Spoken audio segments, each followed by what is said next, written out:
EPA Director Scott Pruitt has been, let's say, having a very rough time ever since he took the job as the head of Donald Trump's EPA.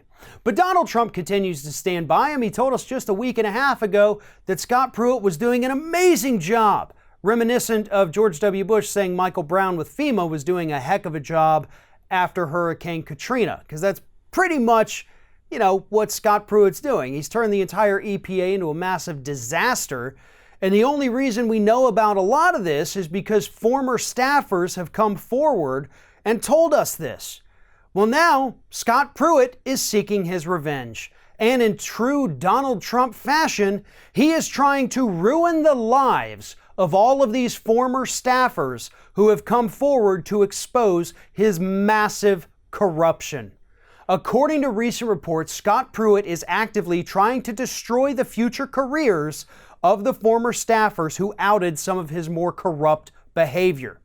Here's how he's doing it. Not only is he not giving them good recommendations when they apply to new jobs, but he is instructing the rest of his staff to do the same.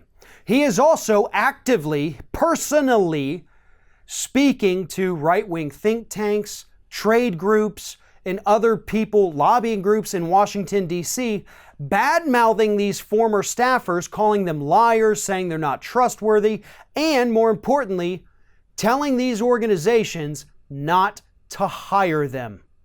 Scott Pruitt is so mad that his corruption was exposed for the world to see that he is trying to ruin the lives of the people who came forward. And honestly, this is a big problem we have in this country with whistleblowers.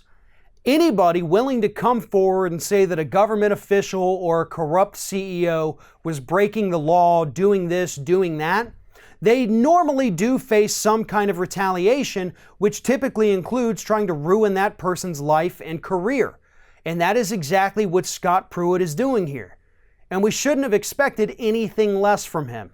After all, he works for Donald Trump. That is his immediate supervisor. And Trump is the same kind of guy who likes to get on Twitter, ruin people's lives, attack them personally, physically, or I should say on their physical appearance, on their work ethic, on their IQ. And Scott Pruitt's just taking this Donald Trump blueprint and applying it to his own staffers who he feels have betrayed him.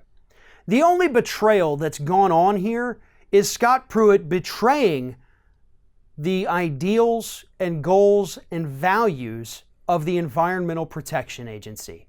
Instead of working on giving us cleaner air or cleaner water or cleaner soil, Scott Pruitt is actually trying to make all of those things dirtier, trying to make all Americans just a little bit sicker, the air we breathe just a little bit more polluted, while at the same time sending his staffers out as personal errand boys and girls to buy him used mattresses, to buy him hand lotion, to buy him all kinds of other things that I hope are not related to one another, like the lotion and the mattress. But Scott Pruitt has abused every possible facet of his office.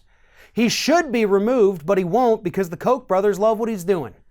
And so he's going to continue retaliating against these people, destroying their lives and making sure that they are the ones who don't have a future in Washington, D.C. or in American politics, when in reality, Pruitt's the one that should be shunned by every single organization in Washington, D.C., kicked out of town, never to be heard from again.